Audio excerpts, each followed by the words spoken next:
This is Pastor Fred, and what you're about to watch is a best of video of the first 8 interviews that I did here at St. James for the 75th anniversary. So you're going to hear parts of interviews from the Whittams, the Clines, the Aarons, the Jervises, the McClures, the Wilks, and the Schabo family, and the Whitham family today.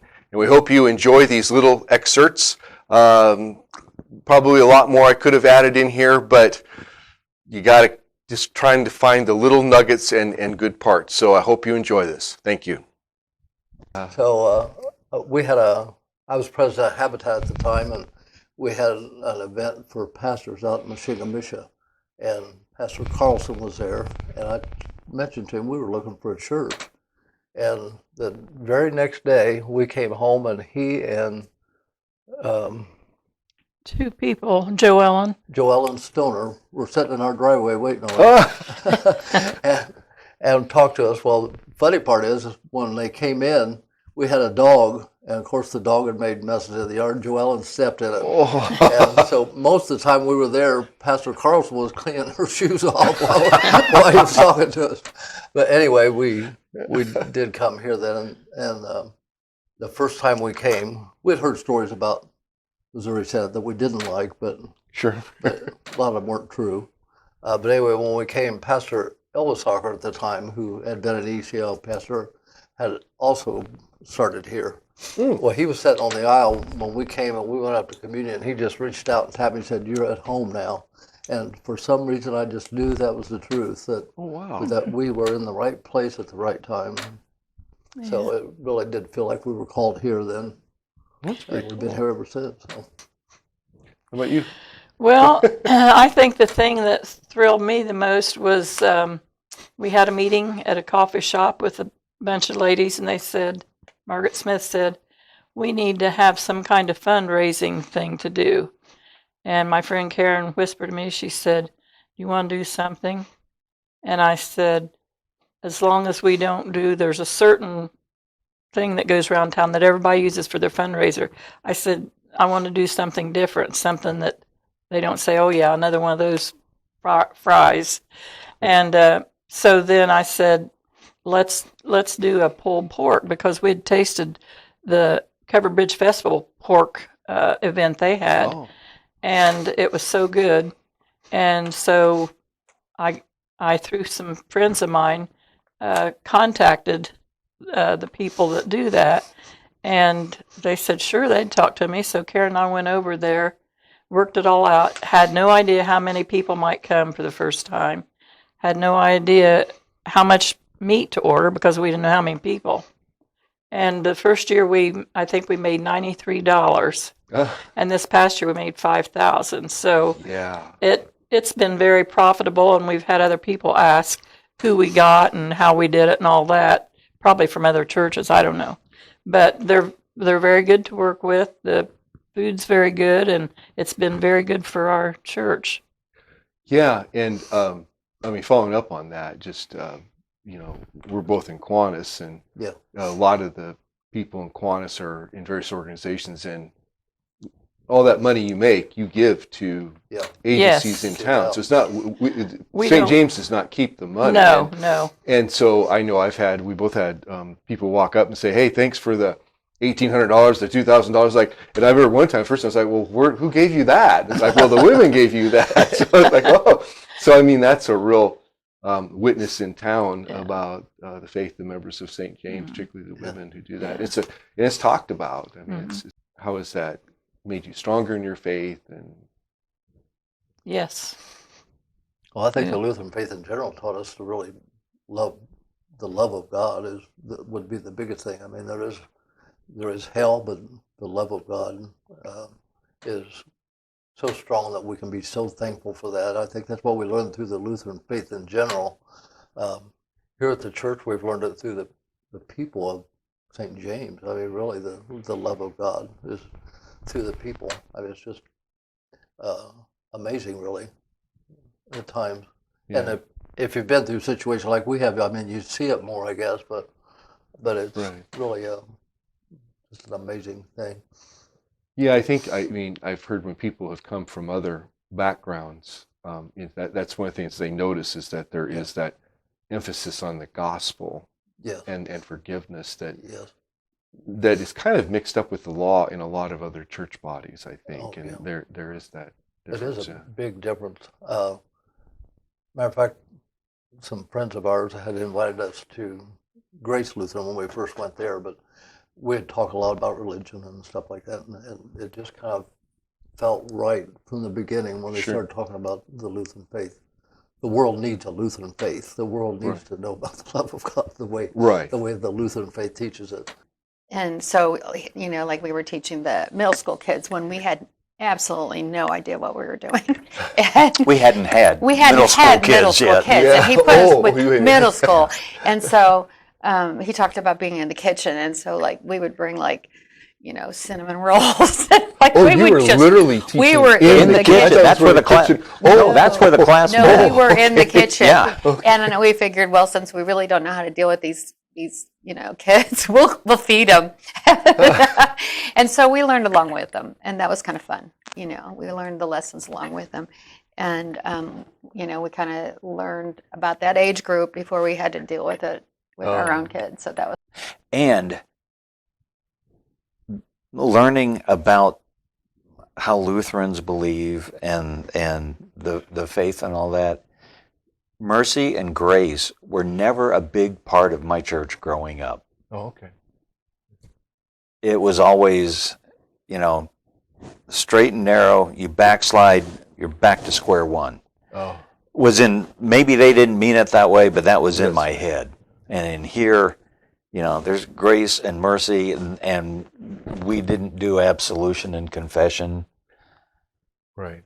And, we did a lot of confessing. Confessing, no absolution. Altar calls and stuff, but yeah, anyway. What are some people here at St. James that have had an impact on you? In a positive way, hopefully. Well, I would scratch those names. I was thinking about this question, and this was a really meaningful question to me because I think you see people coming here that have been through a lot of stuff. They've been beaten up by life, and they've lost spouses, they've lost children, they've lost jobs, they've failed spectacularly, and they're still coming. They're coming. They've got oxygen tubing. They just show up, and I don't think they know how much that means to people like me, and it means a lot. I don't even have to have a conversation with them. I can just see them in a pew and say, "Wow." Yeah. Those are my people. Yeah. I'm going to name a couple names. One is Bill Pritchett. And I get choked up about Bill. I knew him from the newspaper and from buying insurance from his insurance company. So I knew him a little bit, knew about him. He had run campaigns for one of our former mayors. And so I knew a little bit about him, knew him well enough, but really got to know him here. And the life change that he had from the Pritch of once upon a time to the Pritch he was at St. James was amazing. He was kind of like my big faith brother. Oh, wow. Here. And another was Phil Roselle. He was A, a good role model, B, he understood he understood the world we live in. Oh, sure. I mean, he was just an excellent teacher. He could explain things, and he wouldn't judge you. I mean, he had the coach in him, like, Cline, come on, you moron, this is the way it but he taught it well, and he made sure you got it. He was a wonderful teacher. I've heard good things about him. Yeah. But probably the number one influence for both of us is the very first moment we walked through that front door. Dwayne McClure's mother, Grandma McClure, grabbed both of us, gave us a big hug, welcomed us to this church, and Never will forget her. That was her thing. she was the most welcoming person, and she brought more people into this congregation with her love Wow. at that front door than probably anybody. Wow. She was, That's she was an amazing woman. I think for me, all of those gentlemen, I think, had an impact on our lives. But Joe and Margot Chambers Oh. has been an incredible role model for us. Margot was one of the most powerful prayer warriors I have ever met. I remember, I don't remember what year, I wish I remember some of that, how far back, but she bought a group of us prayer journals and taught us how to pray and journal. Oh, wow. And she just had a passion and wanted all of us to be a part of that ministry with her. Just a powerful lady. And we'd be Working with her. remiss to not mention the Carlson family because Yeah. they, Mark and Carol were the same age as Karen and I. We shared similar interests. Our kids were the same age, so over the years we all became very close. And Mark and I have best friends, still prayer warriors, still prayer partners. Even 3-4 hours away, and when something happens, we're on the phone with each other. So Yeah. So yeah. Yeah. And you guys talked about you went camping together too as a group. Yes, we had a lot of wonderful times, a lot of yeah. wonderful camping trips. Again, same thing, just a real bonding and fellowship time. Like I said, I did it for about 20 years, and I would say the average number of people were probably somewhere between 35 and 40, but we had as many as the low 50s. Wow. And That's quite a and group. Pastor Mark used to mention the fact that he could tell those weekends because the sanctuary was quite a bit empty compared to normal. So. But I'm so thankful our kids had that experience and had those role models and fellowship, community. Right. It was really unique, beautiful. Talking family, a couple incidents, I guess, along the way. One was, I don't know, we'd only been here for a couple years, and we were in Pennsylvania visiting my family, and somebody broke into my office. Oh. They busted down the doors. They busted the window out. They threw filing cabinets over. They were, looking for drugs. Right. And so they did all kinds of damage to my office. And so, so they called us and to let me know that this had happened, and we're gonna have to pack up and run back home. That 6.5 hour drive back, and but no, Mike Cline, another member, Mylan Coburn went down, and they had taken care of it. They boarded everything up, and everything was taken care of by the time I got back here. Oh, wow. And so it just family picking up each other, and And how many hours do you put into the nativity walk and stuff and VBS? Most years on VBS, it's probably 10 or 15 hours. But the nativity walk, excluding the first year, is somewhere between 30 and 60 hours. Wow. And you kind of fix everything around here too. Yeah. And sound team and everything else. So Yes. the reason this stuff is working is because of Tom. So How it usually works out is something isn't going well, and then I just get involved. right. Yeah. And I know you're always here, always doing work around here. Yeah, And, there's even- always something to be done, I so just jump in and do it. You're the person we ask all the questions of because you know all the answers that we don't know, and so we appreciate that. So tell me, when did you come here, and why did you join St. James? Well, somewhere around 2001, a member, Dan Mager, invited me. So he was my coworker here at the local glass plant, and he just basically said, as what I found out here, is you're just going to be here. There was no option. He said, we sit in the first pew and be there at a certain time, and I was, and I just continue coming week after week. Some people at St. James that have had a big impact on you through the years. For me, probably Joe Chambers.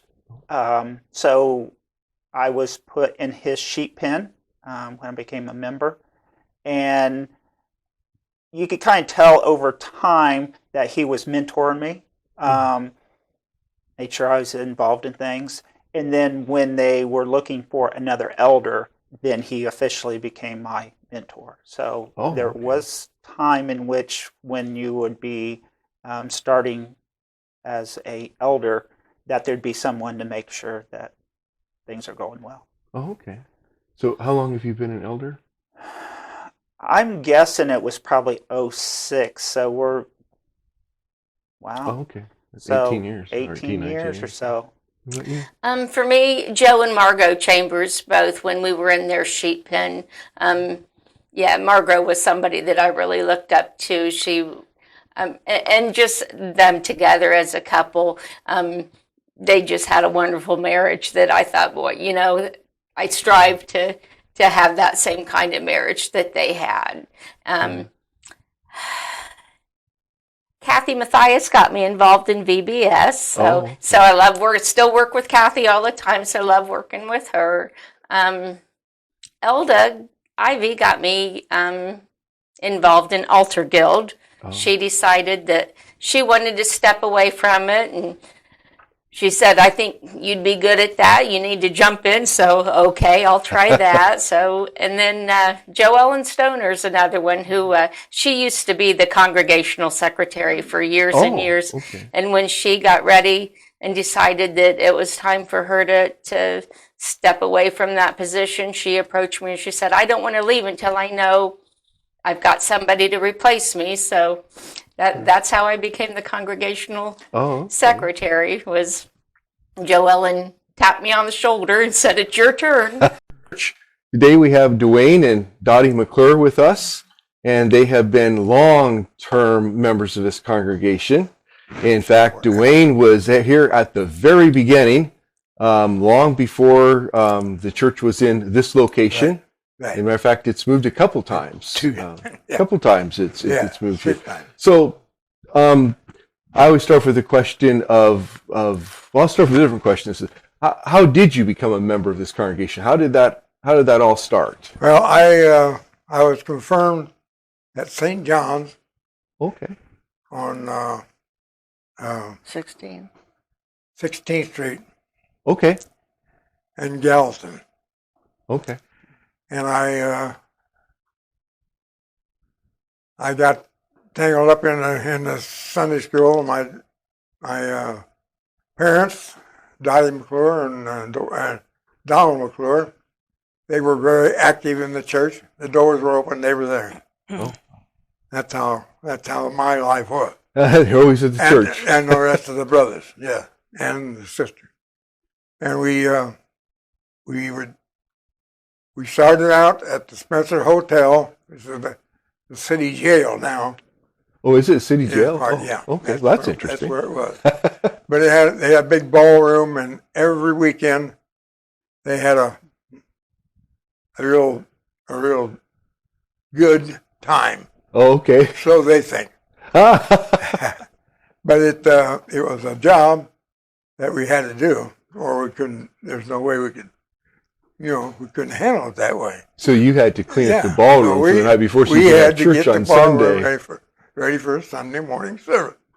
Wow. And that was every Sunday. Every Sunday. And we just didn't miss.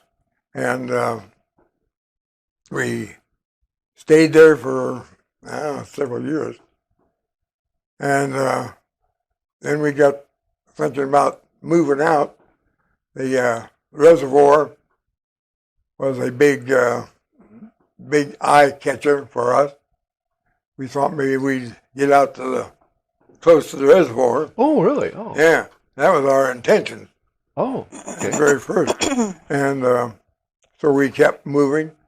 We moved to the YMCA there on 3rd Street, across from the drugstore. That was later. Huh? That was later. Tell them about your dad building the altar. Well, I will. And so my dad got busy and saw that we weren't going to have church with nothing to have with the church. No altar. Nothing, yeah, no altar. Yeah. So he built one. Oh, he built the altar. He built one. He is a pattern maker by trade, Oh, okay. and he is very good with wood. Oh, wow. And he built this altar, and we put it up every Sunday. And then Oh, my we took it goodness. down. How did you come into the church here? Okay, well, Blind.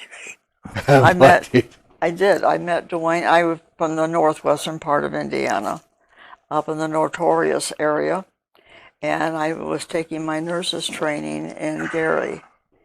And he was in the service, and this was during the Cold War era, Okay.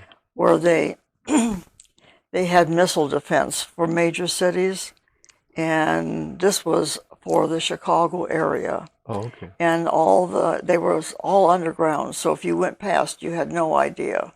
Oh. And anyway, one of the girls that I was in training with was dating a fellow from the same base, and he didn't have a car. And he says, "Get my buddy a date." So it was a blind date, Oh, okay. and it has lasted. I think it was in 1957 that we met, and we got married in 1959. Oh, okay. And then I graduated in 60, and we moved down here. My mother was very, very kind and said, "You go where your husband has work."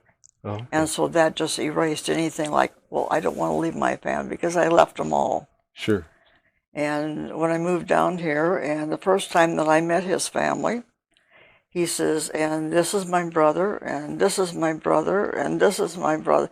I came from a family, I only had one sister, and she was 15 years older than I. Oh, okay. So it was, and here was this one, and that one, and that one, and it was a very large family. Sure. But they welcomed me and gave me hugs, and I felt at home. Good. Well, you were the one that explained all that Trinity stuff to me, because I couldn't figure out, why the baptism font was formed this way. And you say something about that? I think that's interesting. I don't think a lot of people know that. Yes. Well, and his brother Jim helped design the church, and so that was just for that. There's so many triangles. If you look at the top where the fans are, they're triangles. Oh, okay. And so it's there's a Father, purpose Son, for it. Holy Spirit. Yeah, I totally did not see that until you said that, and I think that's something that maybe a lot of members maybe Don't know it missed either. too. So there's a lot of Right. triangles in You're here, right. and they're not by accident. That your family kind of designed it that way. That's Yes. pretty awesome. Yes. And what I didn't realize until I became a member of the Altar Guild was that all the drains up there go directly to the ground. They do not go into the city sewage or anything. So that any time that we pour out like baptismal water, or if you happen to have too much wine and you pour Right. the wine down, it doesn't go into the city. It Right. goes Goes directly Down into the Into the ground. lawn. Yeah, it goes right into the ground. where And I didn't realize that till I had joined the Yeah. Altar There- Guild. There's a French word for that I don't remember, but it's a design drain, because in Lutheran churches we don't want to just dump the blood of Christ down the Yes. drain, and so it actually goes into the Right. ground It like a goes in, burial in yeah, that sense. goes And back. join the congregation. What led you to that? Well, we met here at the congregation. Oh, okay. So Mike Cline, who I worked with at the Chronicle Tribune, used to harass me about meeting Larry, and he wanted me to go to a softball game. And I said I was not going to do that because the church had a softball league at the time, our team. And so I thought, well, I'll come to church just to satisfy Mike, and I'll meet Larry, and I'll go on my way, and, that'll be done. And that wasn't what God intended. Oh. So we met and went out to lunch. And I always say that Larry didn't call me until after the holidays because he didn't want to deal with Christmas. It was right before Thanksgiving when we first went to the pizza place out to lunch. But One funny story is Ernie and Naomi Garner, and they've been gone a long time. But when we were just the two of us, we sat behind them. we were in the third row instead of the second row like we are Oh, now. yeah. That was their row. Yeah, that was their Second row. was their Literally, row. he would tell us that he bought that row. It's ours when when they pass on. And So that's it. he used to usher with Larry, and he would once in a while invite us to come over, and his wife would say no, absolutely not. Come over for a cheese sandwich and a beer, and she's like, nope, nope. And they would dress identical, so like it was a green day, or if it was a red day. I mean, outfit wise. She picked him out. Yeah, and so when Laura was born, Laura became Dolly, and they adored Laura, especially Naomi. And so suddenly we were invited, to socialize with them a little more. And she always had dum-dums. Yeah, she always had dum-dums for Laura. And then when Andrew and Marissa were born, I can't remember if Naomi went. She was the twins were just born, and then she started to fade, and we took them over there so that she could, and she held them. And then she probably passed away maybe 6 months later. But then I started taking Ernie to church, picking him up and getting him to church and so forth. So he was kind of still included with us. Sure. And he always wanted to go take us to lunch. Yeah. Always wanted to take us to lunch. Well, he was home by himself. Yeah. So yeah. But I remember when he told us that since he bought that pew, when he was gone, that was now our pew. And so that's kind of part of the reason we sit in the pew we sit in. Yeah. But I've always sat in the front. Yeah. We always sat in the front. Yeah. And whatnot. So that was, and then coming here and playing on Sunday afternoons, just pickup games, was a lot of fun at the beginning, because we'd have guys that weren't they were basketball challenged, but they enjoyed the exercise and wanted. And I'll say Mike Cline was one of them. He was not good. Sorry, Mike, but he came and played and came for the camaraderie, and that was a lot of what it was. And it was fun to bring in some of the young kids, and for me, I think if I didn't have this church, this is where all my friends are. I mean, I really don't have. I mean, I have some of my work friends, but it's not the same as friends from here. I mean, and that you're going to do something Christian-esque and whatnot. I have got guys from our softball team that we go on a baseball trip. Oh yeah, that's right. Yeah. And we pray before each meal, which is unheard of. I mean, and we pray before we leave. We pray at the end, and you just don't see that.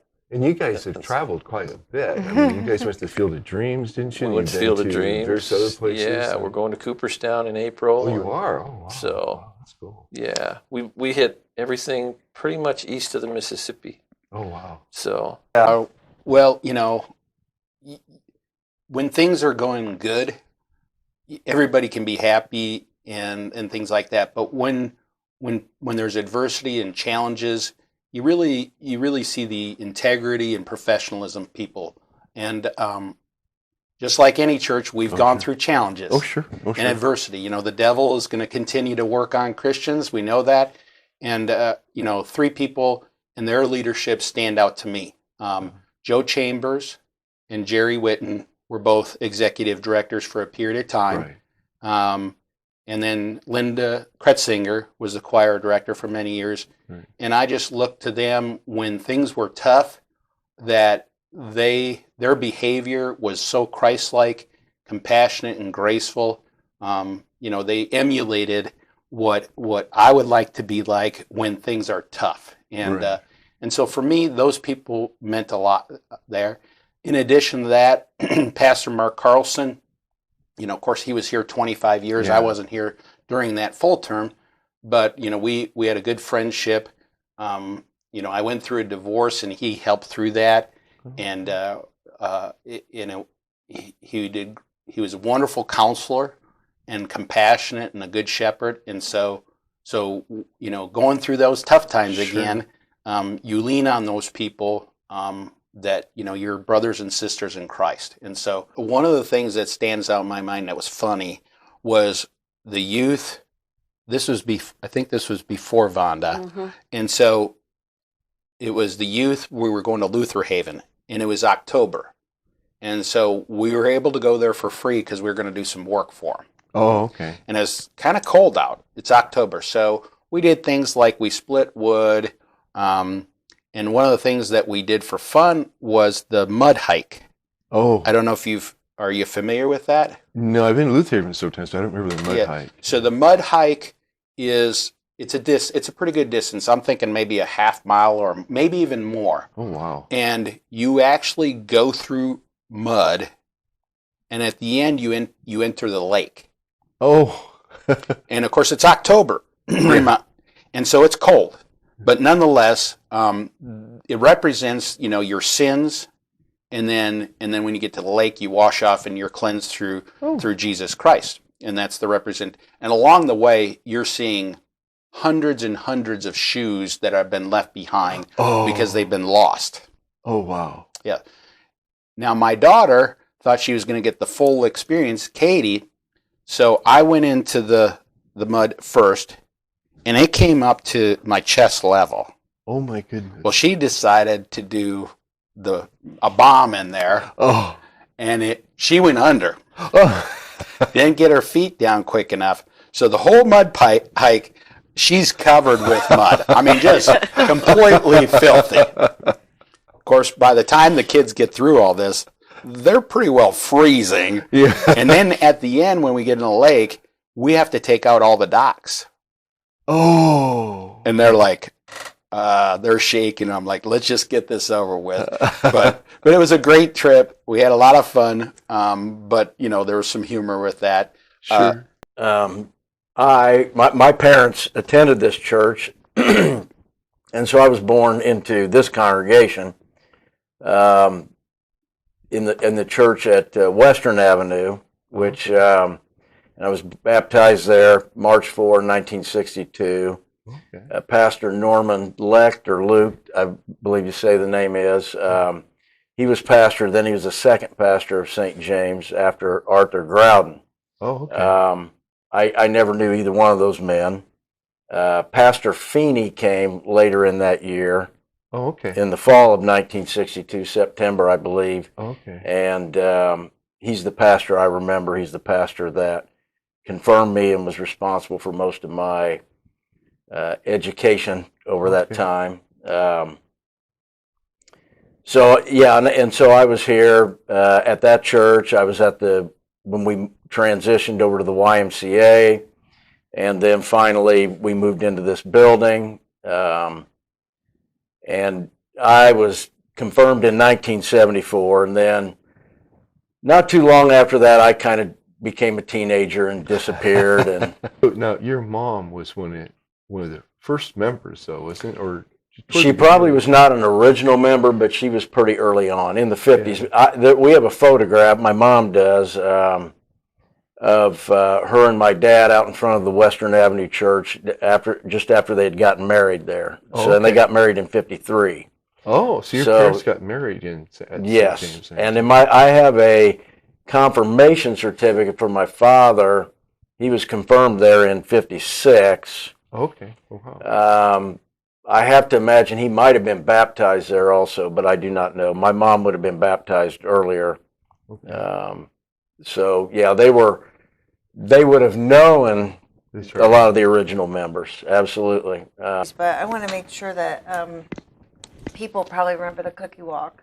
The cookie walk was like, Betty was very into the cookie walk, and Betty would make cookies. Remember, hundreds of cookies, and freeze them, and all the ladies did. And the memorial room was just absolutely, I mean, covered in cookies. And you would buy everybody would save their coffee cans, and you'd buy a coffee can for a certain price, and then you could fill it full. And I just remember our kids, Raleigh especially, he just loved that cookie walk. Betty did it for a while, and then I think Susie and her mom did it for a while. It went on for a few years. So now, what happened during that cookie? How did that work? Well, everybody just brought in cookies, and then people would come in and buy them. Oh, okay. And then, you go home and it was a fundraiser. Oh, okay. It was a fundraiser. That's a good idea. Yeah, they were all of them were very nice. But Betty that was one of her big things. I'll show you my show and tell item. Yeah, I know you guys brought some This show and one tell, item so- that I did bring, okay. Go ahead and hold that up, so- I hang this on my wall. I've had it on my wall since I was a boy, and then I took it from my parents' house. It's now in my house that we live in on the wall in my bedroom. But I would have made this in the basement at the Western Avenue Church. I would imagine it was like Vacation Bible School. I do